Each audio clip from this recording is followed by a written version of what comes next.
Assalamualaikum warahmatullahi wabarakatuh. Kembali lagi bersama saya Nur Hidayati, peserta Latsar CPNS Kabupaten Tapin, golongan 3 angkatan 15 tahun 2021. Pada kesempatan kali ini, saya akan menjelaskan mengenai Wall of Government. Apa itu Wall of Government? Menurut USIP, yaitu sebuah pendekatan yang mengintegrasikan upaya kolaboratif dari instansi pemerintah untuk menjadi kesatuan menuju tujuan bersama. Juga dikenal sebagai kolaborasi, kerjasama antar instansi, aktor pelayanan dalam menyelesaikan suatu masalah pelayanan. Menurut laporan APSC, yaitu agen layanan publik bekerja lintas batas untuk mencapai tujuan bersama dan sebagai respon terpadu pemerintah terhadap isu-isu tertentu. Wall of Government pada dasarnya adalah sebuah pendekatan fungsi dalam ruang lingkup koordinasi yang lebih luas guna mencapai tujuan bersama dalam pembangunan kebijakan, manajemen program, dan pelayanan publik. Mengapa perlu Wall of Government? Yang pertama, adanya faktor-faktor eksternal seperti dorongan publik dalam mewujudkan integrasi kebijakan, program pembangunan dan pelayanan agar tercipta penyelenggaraan pemerintah yang lebih baik. Selain itu, perkembangan teknologi dan informasi. Yang kedua, faktor-faktor internal dengan adanya fenomena ketimpangan kapasitas sektoral sebagai akibat dari adanya nuansa kompetisi antar sektor dalam pembangunan. Yang ketiga, keberagaman latar belakang nilai, budaya, adat istiadat, serta bentuk latar belakang lainnya mendorong adanya potensi disintegrasi bangsa. Bagaimana cara melaksanakannya? Yang pertama, respon pemerintah terintegrasi. Yang kedua, menghilangkan sekat sektoral. Yang ketiga, kerjasama antar instansi pemerintah. Yang keempat, kolaborasi. Yang kelima, koordinasi. Yang keenam, sinergitas. Penerapan Wall of Government dalam pelayanan terintegrasi. Praktek Wall of Government. Yang pertama, penguatan koordinasi antar lembaga. Penguatan koordinasi dapat dilakukan jika jumlah lembaga-lembaga yang dikoordinasikan masih terjangkau dan manajeable.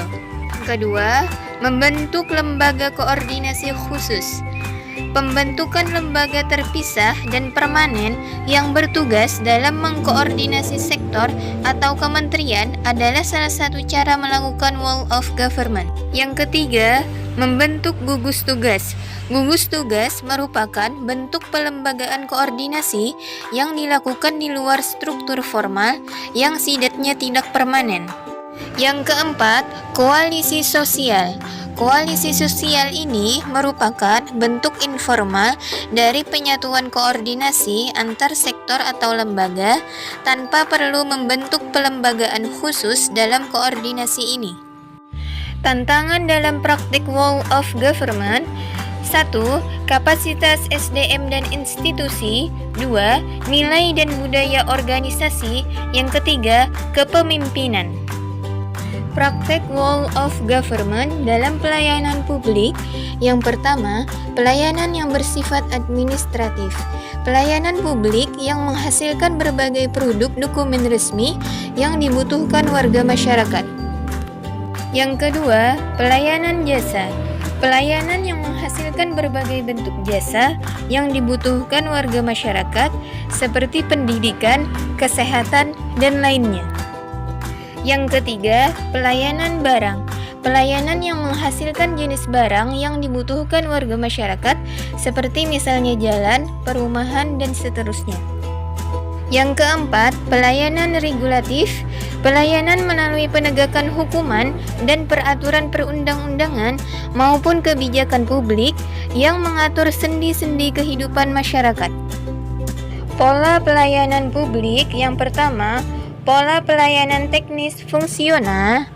Suatu pola pelayanan publik yang diberikan oleh suatu instansi pemerintah sesuai dengan bidang tugas, fungsi, dan kewenangannya. Yang kedua, pola pelayanan satu atap. pola pelayanan yang dilakukan secara terpadu pada satu instansi pemerintah yang bersangkutan sesuai kewenangannya masing-masing.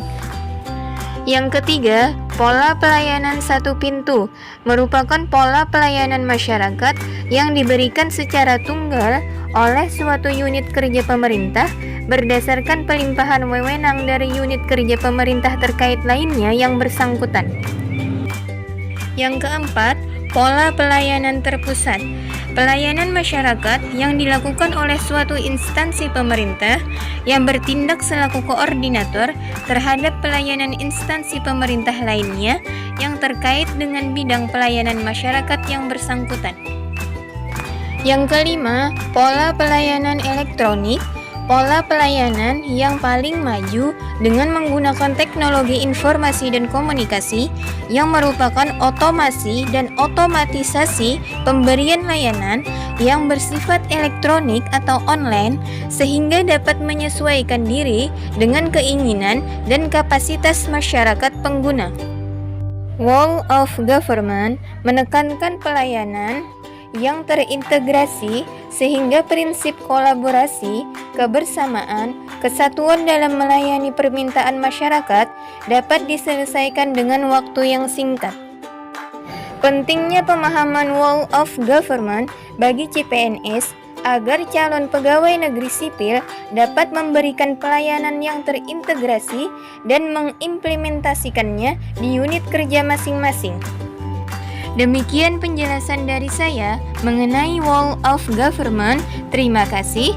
Assalamualaikum warahmatullahi wabarakatuh.